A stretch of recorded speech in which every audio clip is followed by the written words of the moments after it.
help Ukraine resist Russia's war of unprovoked aggression. So in return for providing additional funding for Ukraine, we have to have significant and substantial reforms to our border policies. President Biden has been drawing on his 50 years of foreign policy experience to walk a narrow tightrope over a wide chasm quite effectively. Now, that's in sharp contrast to the Republican Party over Ukraine. This is the party that, as we heard from Senator Cotton, likes to invoke Ronald Reagan, the man who helped liberate Ukraine from Russia. That was some of the back and forth between Senator Tom Cotton and Congressman Jake Auchincloss from Fox News Sunday on the spending decisions facing lawmakers on Capitol Hill. For more on that, I'm joined by Florida Republican Congressman and member of the House Armed Services and Judiciary Committees, Matt Gaetz. Welcome, Congressman. Thanks so much. I can't get the image out of my mind of President Biden on a tightrope after Jake Auchincloss's statement. Quite something. Well, so there is an effort to get funding for Israel and Ukraine passed through Congress by Christmas. Should there be a border component included before lawmakers do that? I believe all these issues should be addressed separately. However one feels about Ukraine or Israel or our own border, I think we should all responsibly acknowledge that they deserve their own dignity. The problem is most Republicans don't support continuing U.S. involvement in Ukraine. That becomes a political weight, and most Americans do support continuing to keep our close alliance with Israel well-resourced and on the right track. And so really what you hear from a number of folks in the Senate, Republican and Democrat, is that they want to use the goodwill Americans have toward Israel to drag along our continued involvement in Ukraine. As to the border provision specifically, I'm increasingly concerned that on the border, the problem isn't money. We know exactly what to do to fix our border problem. It's the Remain in Mexico policies. It's the Title 42 authorities that President Trump had put in place. And it's the safe third country provisions that didn't have people trekking all the way into the United States for an asylum claim that they would never ultimately show up to in court. So I'm not for the Joe Biden $100 billion supplemental that will make things more challenging on the border and certainly won't make us safer abroad. But do you worry about what happens to Ukraine and war in Europe if the United States backs off supporting the Ukrainians?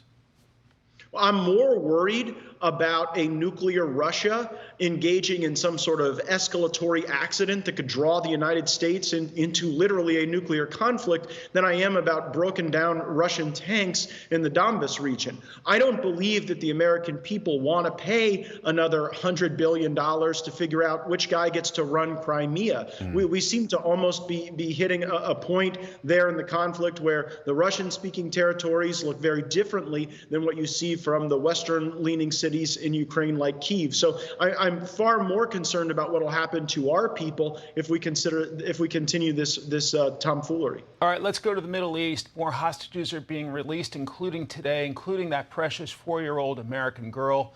How do you grade President Biden's performance when it comes to the Israel-Hamas conflict?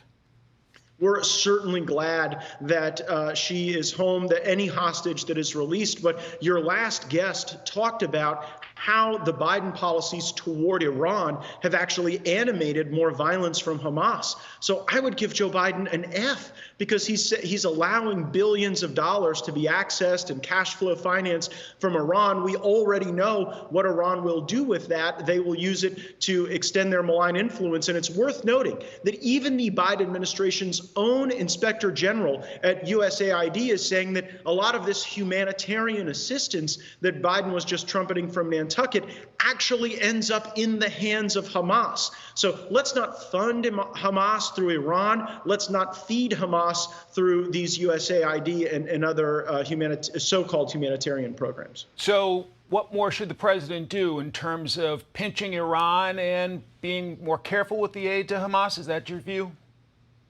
Well, I don't know that we have a situation in Gaza where we can send aid that isn't controlled by Hamas. In a lot of ways, it's very similar to what we dealt with in Somalia in the 90s, where we wanted to ensure that people had food and medicine, but providing that provision was often scooped up by warlords. So I think the best thing to happen, frankly, for the people of Gaza, for the people of Israel and throughout the Middle East, is to see Hamas entirely defeated, allow the folks in Gaza to have some semblance of peace without without being terrorized by Hamas, and that'll likely lead to safer conditions than we've seen. And if we continue with this hostage trading diplomacy, as glad as we are to see those hostages home, I worry that that sets up a new paradigm where more hostages might be taken to buy time for more military operations that could actually lead to more death and destruction. So it's very perilous right now.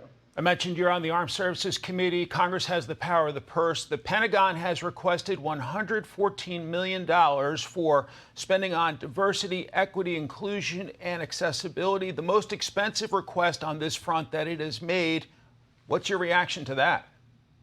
It is deeply troubling that we have some military leaders who want to build social justice warriors instead of warriors who are survivable and lethal and capable on the battlefield. We just saw in Minot, North Dakota, some military leaders admonish potential service members from even attending a conference with Turning Point USA, a conservative group that is certainly not out of the mainstream. And at the same time, they're saying you can't go to a conservative function. They are seeking all of this money for diversity, equity, and inclusion. And even in our National War College, we're seeing more and more books and pedagogy emerge that teach the value of embracing socialism as a geopolitical military strategy. I think we've got great service members. I think they're not being served well by some of the top leadership at the Pentagon. And at least I'm hopeful that when we called out the bad actions at Minot Air Force Base, they reversed course. Congressman Matt Gaetz of the great state of Florida, thank you very much for your time today. Thank you, Mike. I'm Steve Ducey. I'm Brian Kilmeade. And I'm Ainsley Earhart. And click here to subscribe to the Fox News YouTube page to catch our hottest interviews and most compelling analysis.